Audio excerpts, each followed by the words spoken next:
Olá, pessoal, tudo bom? Boa noite. Bem-vindos a esta falsa live. Porque, na verdade, ela não é uma live, né? Estávamos marcados para nos encontrar aqui agora virtualmente, mas surgiu aí um compromisso. Pequeno Arthur me convocou para ir a Arapiraca hoje, então devo estar a caminho às 7 horas, que é a hora que esse vídeo deve entrar no ar, né?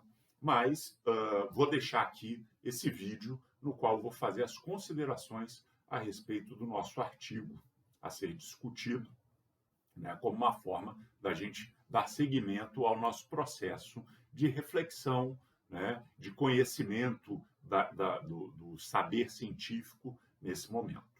Bom, eu decidi fazer essa falsa live, que é, na verdade, um vídeo comum do canal, só que com muito pouca edição, né? Porque a verdade é que organizar os vídeos do canal, eles são, para um cara já do século XX como eu, uma coisa muito difícil, muito trabalhosa, processo de edição e tudo.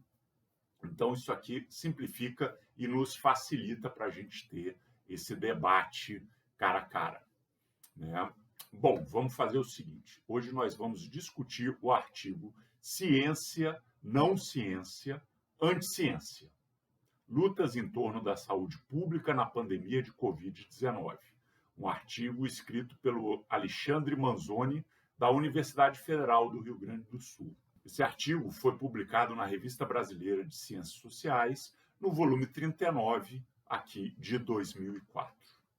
Bom, vamos começar falando um pouco aqui do Alexandre Manzoni, o autor, né? Ele é um professor da Universidade Federal do Rio Grande do Sul, ele é um sociólogo, 100% de formação, 100% gaúcha, né? Fez a graduação, mestrado, doutorado na Universidade Federal do Rio Grande do Sul, e ele tem um trabalho aí discutindo a questão de gênero, racismo, né?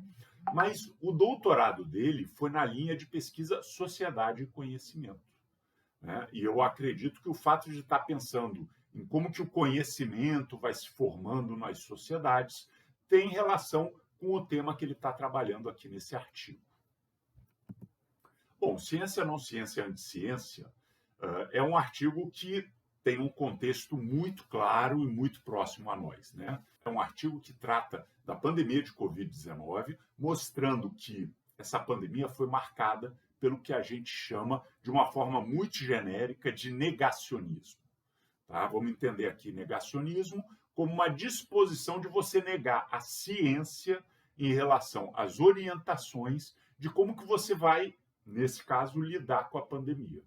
Então, você tinha a ciência e os cientistas se colocaram no sentido de fazer um debate grande, né, sobre como deveriam ser as políticas públicas, como deveriam ser as condutas pessoais das pessoas, das famílias, né, e uma parcela grande e expressiva da população negou essas orientações como se a ciência não tivesse conhecimento, como se não houvesse uma verdade no que eles diziam. A partir desse contexto, que todos nós lembramos, né, isso aí em 2020, 2021 foi muito presente com relação à Covid-19, né, a partir desse contexto, o que o autor Alexandre Manzoni está se perguntando é de que modo os cientistas interpretaram o negacionismo no caso brasileiro. E como que uma genealogia nos permite reconstruir aquela situação vivida entre ciência, não ciência e anticiência durante a pandemia. É um objetivo que ele não declara, né, mas quando você lê tudo e vendo, inclusive, essas perguntas, é que a gente quer entender o que é esse negacionismo, da onde ele vem, como é que ele se manifesta. Bom, metodologicamente, o autor vai seguir a linha teórica proposta por Michel Foucault. Michel Foucault é um pensador, um sociólogo, um cientista social francês, né, que uma linha muito forte do trabalho é pensar sempre relações de poder que se escondem em diversas instituições da sociedade.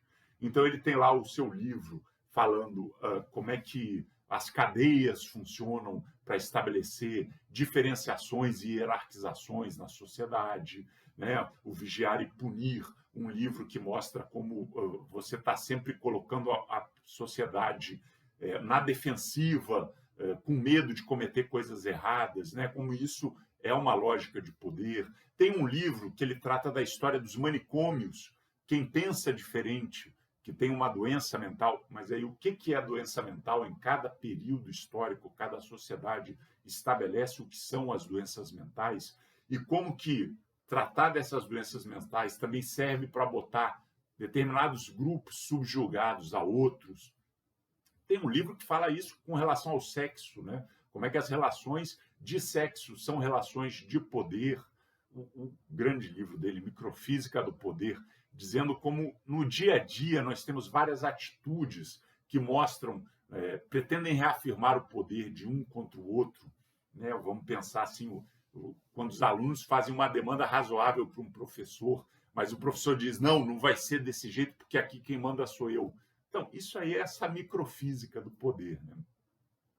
E, obviamente, Michel Foucault, pensando em todas as instituições da sociedade, olhando para elas e como que aqui a sua forma de funcionamento mantém ou reproduz uma determinada desigualdade de poder, também, numa determinada hora, passa a olhar para a academia e refletir que as relações de poder também se colocam com a questão da ciência, né? E o que ele diz nós temos basicamente 3 tipos de saberes. O primeiro é o saber científico, o saber que está colocado ali pelo método científico, etc. e tal. Tem vídeo no canal aqui explicando por que o método científico não é senso comum, né? As diferenciações, né? E então esse saber decorrente do método científico é um saber científico. Mas não é o único saber que existe na sociedade. E aí, Foucault diz, nós temos saberes que são sujeitados, que estão nas relações de poder abaixo do saber científico, são saberes que pertenceriam à ordem dos conhecimentos, que são campos eruditos, né? E aí ele está falando, por exemplo, da filosofia, mas que são descartados ou mascarados porque eles tratam de questões que você não consegue medir nas exigências de formalização da ciência moderna, né? E aí a gente tem um exemplo muito bom. Se vocês procurarem depois na internet, existe um livro que foi lançado há pouco tempo, chamado Que Bobagem, que são grupos um grupo, né, de pesquisadores que acham que o saber científico é o único saber. E aí eles escreveram esse livro, Que Bobagem, tentando atacar todos os pseudos saberes, né, as falsas ciências. E aí eles falam, eles não chegam a falar da filosofia, mas a crítica que eles fazem cai para a filosofia. E aí eles juntam no mesmo balaio homeopatia, psicanálise, astrologia. São coisas muito diferentes, né? E algumas questões que estão aí são saberes estabelecidos num campo erudito anterior que apenas não estão adequados a essa metodologia, né, a essa epistemologia, a filosofia do saber científico. Então, aquele método de reprodução de experiências, ele é uma epistemologia específica, né? Funciona perfeitamente para você produzir, por exemplo, remédios, que é da onde vem esse grupo, né, da medicina, que diz que a única forma de ciência é essa, né? E que tenta muito precariamente se espalhar para as outras áreas. Na administração pública, por exemplo, existe aí uma moda da administração pública baseada em evidências. Nossa, que é uma coisa tão óbvia por esse nome, entendeu? Teve uma vez que você teve uma lei no Brasil anticrime, como se houvesse alguma lei que fosse contra o crime. E nós não temos nenhuma política pública e nenhuma ciência contra as evidências. Mas tudo bem. Política pública orientada por evidências. Eu vou dar para vocês um exemplo de como são necessárias outras formas de saber que não uma simples repetição de experiências. Vamos pensar, por exemplo, assim, uma questão de segurança pública muito clara, né? Você temos aí uma questão de violência policial e a polícia mata mais negros do que brancos. Isso aí é uma evidência. É uma evidência. Procure os dados. Todos os dados vão indicar isso. Agora, por que isso ocorre? Isso não existe uma evidência a partir de dados. Você precisa ter uma teoria. Você pode usar as teorias racistas do século XIX e dizer que a polícia mata mais os negros porque os negros são mais bandidos que os brancos. Qual é a evidência que embasa isso? Nada, mas para você explicar os números, você tem outras formas de estabelecer conhecimento. Você também pode pensar que existe uma sociedade racista.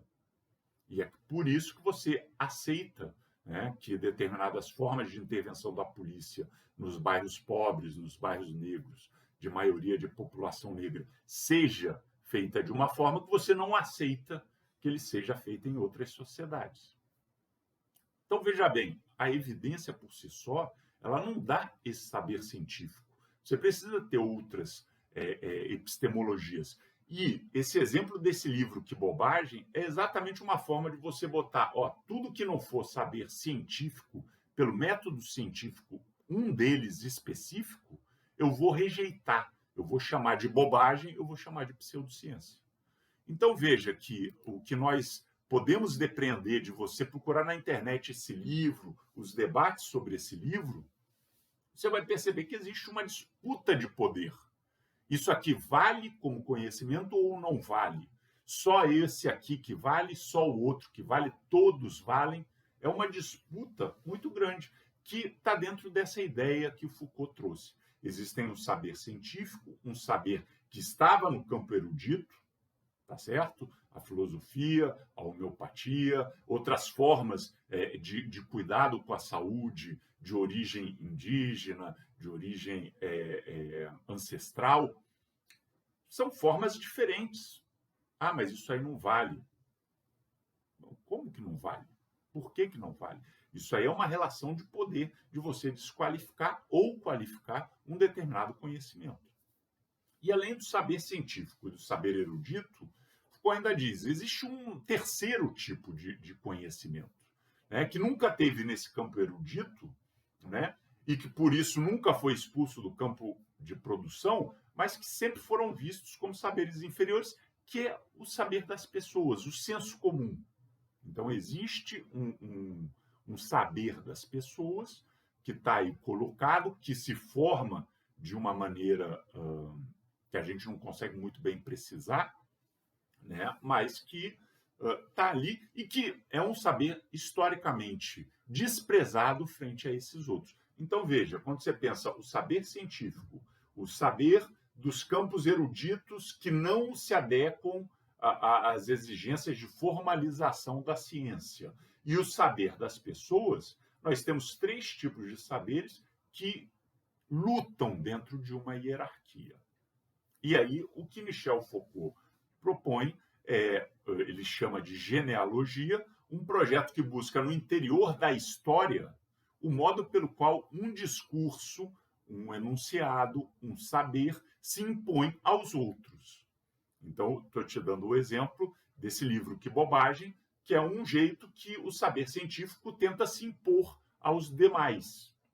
Existe um texto do psicanalista Christian Dunker, né, que é claramente a área dele é atacada por esse livro, né, e ele escreveu um outro livro com um outro pesquisador, que não me lembro agora o nome, né, mas refutando esse Que Bobagem. Ou seja, existe essa disputa, né, e existe esse saber das pessoas que vai para um discurso anticientífico, muitas vezes. Né? E o que a gente vê muitas vezes passa a ser essa tentativa de impor esse discurso que todo mundo sabe, apesar de não estar amparado em fatos. Né? Então, vamos lembrar aqui qual é uma pergunta que o autor traz nesse texto.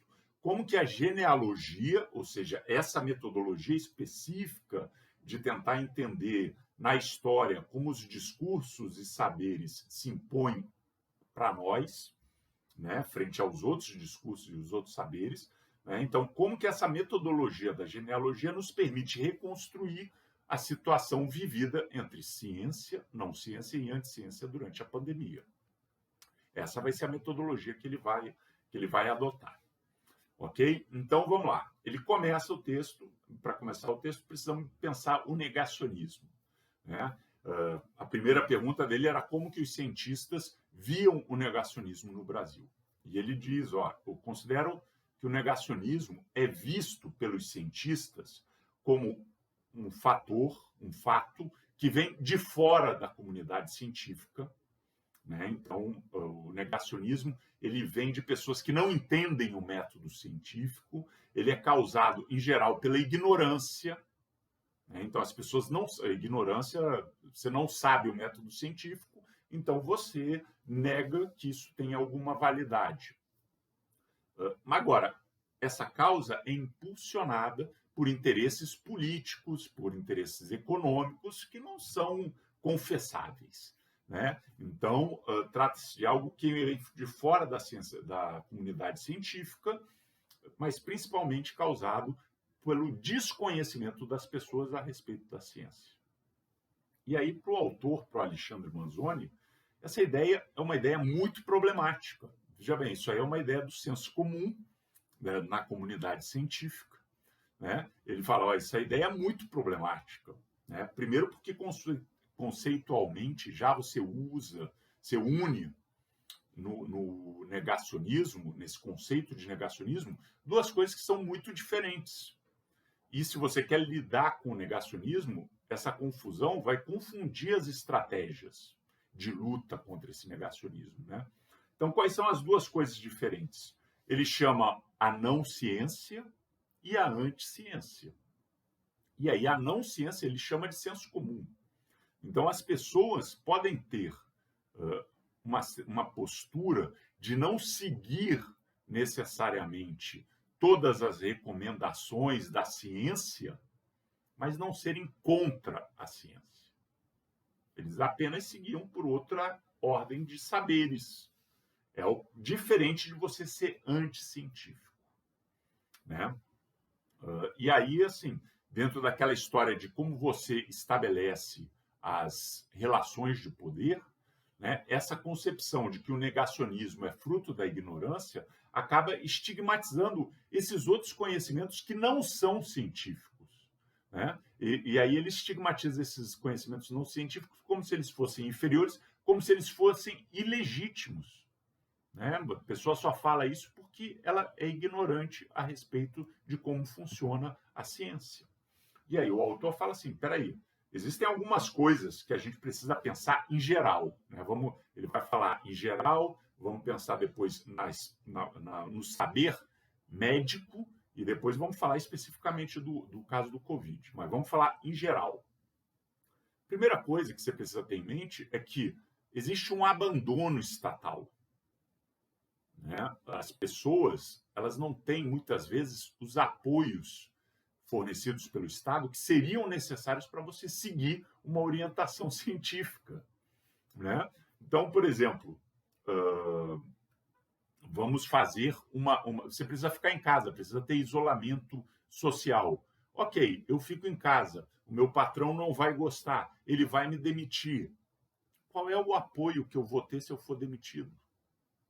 Veja bem, o auxílio emergencial, ele surge muito para frente de quando precisaria ter surgido, entendeu? E ainda foi muito complicado acessar, as pessoas não conseguiam, foi uma bagunça feito de uma forma muito incompetente. Então existia um abandono estatal. E, obviamente, as pessoas, então, faziam uma negação da doença, inclusive para justificar o fato delas terem que sair todo dia para ir trabalhar.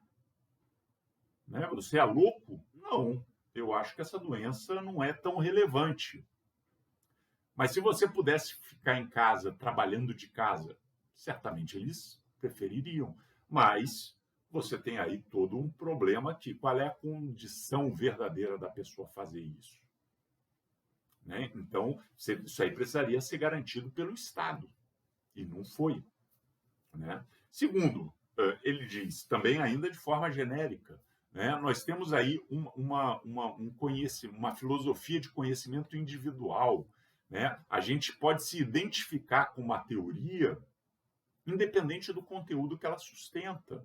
E aí ele dá um exemplo, uma teoria que tem uma raiz muito forte de uma parte da igreja religiosa, né? Que é o criacionismo. Né? Então você não tem evolução, né? A coisa de Darwin é uma mentira, existe aí um criacionismo. Não existe nenhum conteúdo que sustenta essa teoria do criacionismo. Né? Sempre que se fala disso, as pessoas botam dúvidas. Por que não o criacionismo? Sim, não, prove que ele existe. Não, por que ele não existe? Né? Agora, o que acontece é que essa é uma teoria defendida por um grupo que tem uma identidade religiosa muito específica e que, para você fazer parte desse grupo, você tem que adotar essa teoria.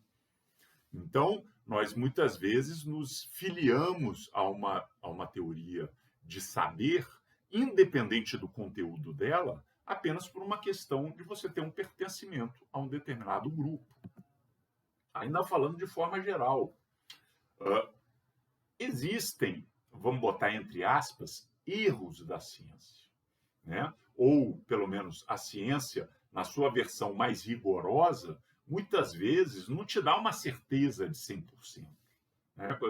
Quando você vê lá o teste de paternidade, aparece lá, teste de paternidade, as chances de você ser pai da pessoa é 99,9999%. Nunca fala 100%. Né? Então, veja bem, porque sempre pode ter havido alguma questão que não esteja prevista na metodologia.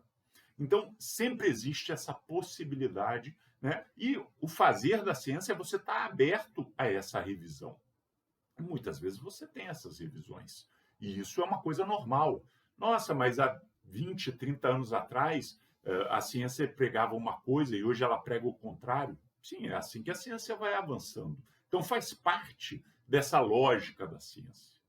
Mas aí você pega isso e usa contra no sentido de esvaziar tudo que a ciência produziu, ou igualá-la como a um saber das pessoas, como se fosse apenas um senso comum, né? Ou igualá-la a outras formas de saberes. Isso aí é uma situação que existe, né? Que a ciência mesmo admite, né? E que é agravada por uma postura muitas vezes arrogante de uma parte dos cientistas, de que, por ser ciência, ela tem que ser aceita de qualquer forma. Né? E aí a gente tem alguns problemas, né? Entre vários problemas, o fato de existir uma rede de financiamento que apoia estudos com interesses corporativos, né? Para desqualificar exatamente uma ciência mais...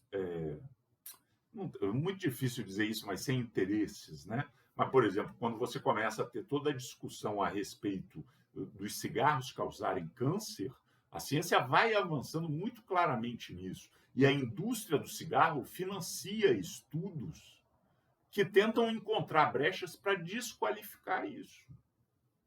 Isso, veja bem, isso aí é um processo que faz parte do processo de conhecimento científico. Não existe nada de errado nisso.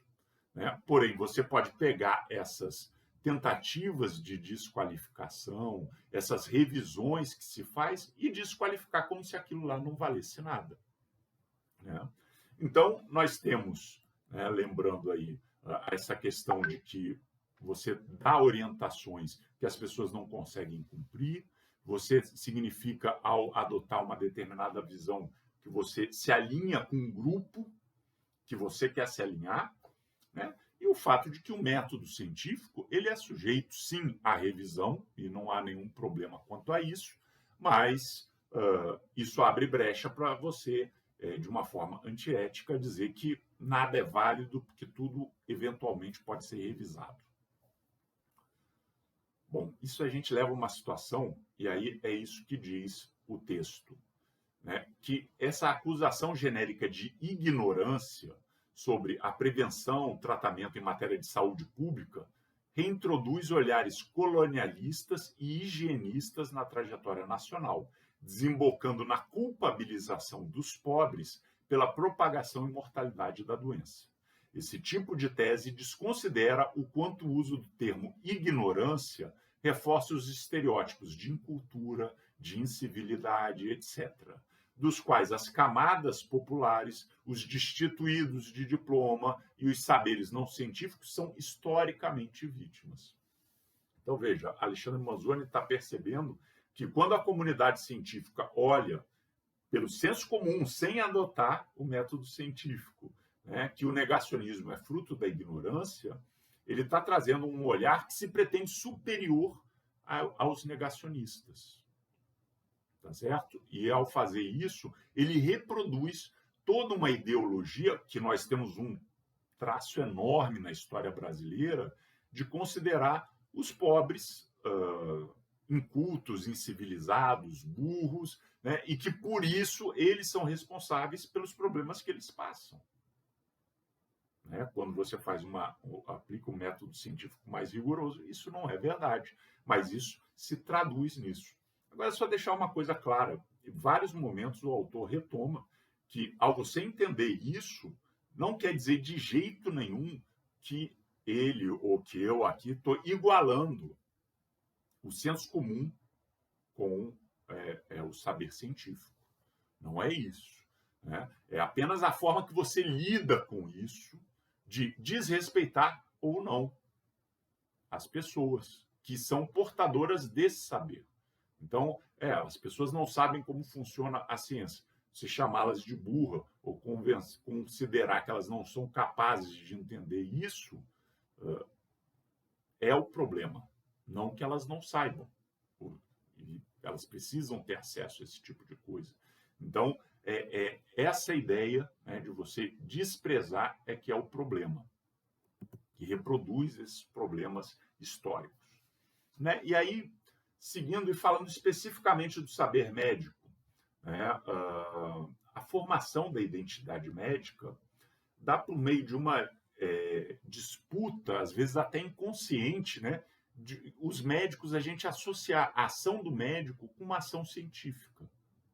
Né? O que não é verdade, mas parece, né, dentro de uma lógica que a corporação médica promove, né, a gente associa que o médico é um cientista, né, quando isso não é verdade. Né, e que a lógica dele é uma lógica da ciência. E aí o autor levanta, a gente tem aí uma lógica do desinteresse humanitário, né, que traduz numa ideologia que o médico deve fazer tudo pelo doente, na medida em que ele é depositário da chave da vida e da morte. Agora, a gente tem uma outra lógica, que é da racionalidade do interesse científico, que muitas vezes faz com que cada paciente seja um dado, uma informação, uma cobaia de laboratório. E temos ainda uma lógica da rentabilidade econômica, de ganhar dinheiro, né, que é um estímulo também para o status profissional numa sociedade capitalista. Então, veja, a ideia de que os médicos estão vinculados à ciência, ela esbarra com pelo menos essas três lógicas que estão presentes com maior ou menor intensidade em toda a prática médica. Né? Então, ele mostra que isso não é caso, o conhecimento médico tem essa lógica de tentar aproximar o médico da ciência, mas isso não é necessariamente verdade. E aí, olhando especificamente para o caso do Covid, né, ele faz a interpretação genealógica da pandemia, e isso permite que a gente veja esses momentos no qual a ciência tenta ganhar a primazia do saber na sociedade. Agora, tem alguns aspectos aí, e aí ao fazer uma análise mais rigorosa, o autor aponta alguns aspectos que precisam ser levados em conta nessa batalha. Bom, Primeiramente, ele vai vendo ali, ó, nós tivemos, no caso da Covid, a liberação de medicamentos para a Covid-19 sem que houvesse recomendação da Agência Nacional de Vigilância Sanitária. A Anvisa não aprovou, mas parte do Ministério da Saúde aprovou, o Conselho Federal de Medicina aprovou, a Associação dos Médicos do Brasil aprovou. Tá certo? Então, ó, veja bem, quando o cara acha que a cloroquina poderia, mesmo contra todos os indícios de ciência, fazer algum bem para ele com relação à Covid, faz muito bem com relação a vermes. Isso aí a ciência já provou. Mas com relação à Covid não faz. Pois é, mas a pessoa está usando um remédio que o Conselho Federal de Medicina diz que é bom, que o tratamento precoce ajuda. Né? Então, veja bem, aquela ideia do negacionismo como algo fora do campo científico.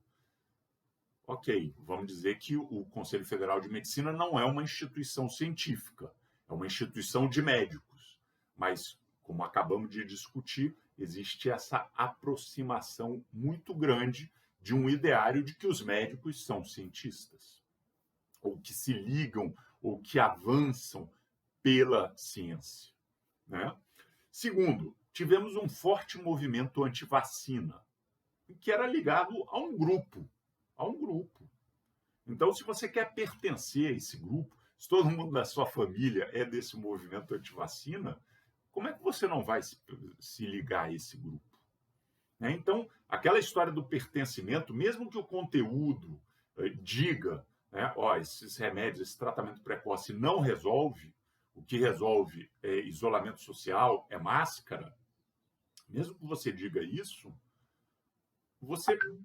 como é que você vai lidar com o fato de que os seus amigos, a sua família, o seu ambiente de trabalho, né, o seu ambiente de sociabilidade, todo está aderindo a isso, e você destoar disso pode fazer com que você seja afastado do grupo.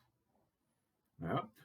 Olha só, lealdades políticas, né? Falando lá que o tratamento precoce foi aprovado pelo Conselho Federal de Medicina, etc. e tal. Veja bem, as entidades médicas tinham uma demanda histórica, que é o fim do programa Mais Médicos, aquele programa que trazia médicos estrangeiros de toda a América Latina. Os mais famosos que foram chamados eram os cubanos, mas não eram apenas cubanos, eram de toda a América Latina e de Portugal e da África, né? Para vir trabalhar nas periferias, nas cidades que não despertam o interesse dos médicos aqui residentes. E, ao longo de toda a vigência desse programa, as entidades médicas foram contra ele. Né? E o governo, que promoveu o tratamento precoce, a cloroquina, etc. e tal, acabou com mais médicos. Isso gera uma lealdade política. Então, veja só, a gente está falando aqui a respeito de como que esse conhecimento pelo método científico vai, mas ainda estamos fora de um ambiente acadêmico. Né? Estamos falando aqui de os conselhos do Ministério da Saúde, da Associação de Médicos do Brasil, que eu falei, ó, são associações de classe de uma categoria que busca historicamente se ligar com a ideia da ciência, mas não é verdade que eles sejam ligados a essa lógica. E temos questões de pertencimento, de lealdade política, por aí vai. Então, pode haver uma ilusão de ciência, mas na verdade estamos tratando aqui de questões fora da ciência. Também fora da ciência, que não pode ser desconsiderado nessa questão do negacionismo, são os interesses econômicos de negar a doença, como, por exemplo, no caso dos empresários que eram contra o fechamento do comércio, contra a suspensão do trabalho. Né? Então, obviamente, você tem isso aí movimentando o debate, a mídia, coagindo as pessoas que estavam com aquela situação de abandono estatal. Né? Mas veja bem, existem também problemas dentro do campo da ciência. E aí o próprio autor levanta vários artigos médicos que avalizam a medicação precoce, que dizem, mas dizem principalmente a ideia do senso comum, que já que não faz mal, que não faria mal começar. Então, existem artigos acadêmicos publicados em revistas científicas que são utilizados depois por essas entidades médicas, por essas entidades governamentais, pelos empresários, para justificar o negacionismo. Né? Ele usa um outro exemplo das máscaras. A máscara de tecido funciona, não funciona? Ele vê vários artigos que surgem na mesma época apontando resultados discrepantes. Ele fala, não, peraí, mas se alguém quiser ser negacionista usando a ciência, ele tem material para isso. Bom, e qual o resultado disso tudo? Né? Esses exemplos fazem questionar a narrativa de que determinados grupos impuseram uma retaliação às medidas científicas apenas por causa da ignorância. Já bem, não é um caso apenas de ignorância. Temos a questão fundamental do pertencimento, das lealdades políticas, dos interesses econômicos, né? Inclusive capitaneado pelo saber médico, por uma parte do saber médico, que sempre está associado aí à questão científica, mas que mostra que não deve ser visto dessa maneira. Então, como as duas perguntas que estão colocadas lá no começo do artigo, como que os cientistas, a comunidade científica viu a questão do negacionismo, a questão da ignorância, e como que a genealogia mostra como que verdadeiramente aconteceu. Não é apenas ignorância. Temos muitos interesses por trás disso, inclusive na comunidade científica. Bom, eu acho esse artigo um artigo muito importante, recomendo vivamente a leitura dele. Por quê? Bom, ele, obviamente, né, a área de conhecimento lá, de estudo do autor era conhecimento e sociedade. Então, obviamente, é importante para você pensar como é que os conhecimentos são passados para a sociedade, são apropriados pela sociedade. Em termos mais gerais, assim, politicamente, a gente pode pensar como é que a gente lida com a divulgação científica e essa relação entre os saberes científicos, saber erudito, saber das pessoas, né? Novamente fazendo aquele adendo. Repensar essa relação não significa dizer que o saber científico e os demais saberes têm o mesmo peso, têm a mesma eficácia ou qualquer coisa assim. O que a gente precisa apenas é tirar desses saberes uma pecha de fanatismo, ignorância. Isso tudo é ineficiente e é falso, né? Não é apenas fanatismo e ignorância, como a gente acabou de ver.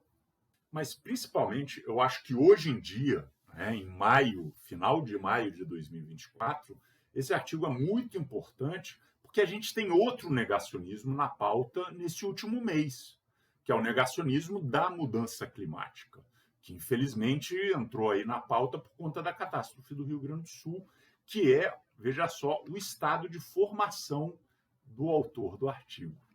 Então, nós temos pessoas que dizem que essa coisa da mudança climática é falso e que não há nada a ser feito, etc, etc e tal. Ou que é um problema apenas do Rio Grande do Sul. Né? E aí a pergunta pode ser a mesma. Esse negacionismo ele se dá pela pura e simples ignorância, pelo puro e simples fanatismo? E aí vamos lá, a gente tem que pensar no abandono estatal. Né? Então, como é que você tem aí políticas para fazer uma mudança, uma transição energética? Que política que nós temos? Né? Volta e meia alguém fala assim, não pode mais usar combustível fóssil, não pode mais usar petróleo, gasolina, etc. Tal. Ok, num país todo cortado por estradas, se eu não vou usar gasolina, como é que eu vou fazer? Usar gasolina? Bom, o meu transporte individual, então vou usar o transporte público. Qual é a qualidade do transporte público? Né? Então, você tem aí esse abandono estatal que está ligado aí com essa questão. Tem a questão do pertencimento. Então, a mudança climática, ela que ela não seja verdadeira, um problema real, ela é defendida por um grupo muito grande da sociedade e as pessoas querem pertencer a isso. tem interesses econômicos muito grandes, né? E veja bem, não é só a reconstrução do Rio Grande do Sul, porque não chove no Rio Grande do Sul por qualquer motivo gaúcho, né? Chove no Rio Grande do Sul porque você vem desmatando a Amazônia e o Cerrado no norte e no centro-oeste do Brasil. Então você não vai resolver as questões fazendo mais obra lá. Você tem que mexer também. Precisa ter mais obra lá, mas você também precisa ter questões em outros lugares, né? Existem aí as questões do método científico que leva àqueles erros da ciência, né? Então você tem aí a questão de usar o nome de aquecimento global, e aí as pessoas falam, pô, mas está cada vez mais frio. Mas o frio tem a ver com a lógica do fenômeno aquecimento global. Foi a escolha ruim de um nome, né? Ou quando o cara pergunta por que não se previu que se a ciência é tão boa, por que não previu essas chuvas no Rio Grande do Sul? Mas está previsto há muito tempo que você vai ter essas catástrofes, né? Ou pensar outras alternativas, né? E principalmente a desvalorização de outros saberes. Que daí, no caso da mudança climática, é uma coisa muito importante, porque você tem, no caso principalmente do saber dos indígenas, uma forma de lidar com a terra que é totalmente diferente da forma do agronegócio.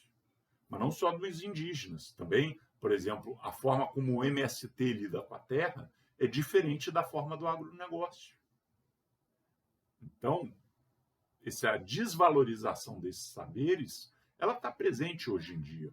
E para você acabar com esse negacionismo, você precisaria mexer em tudo isso.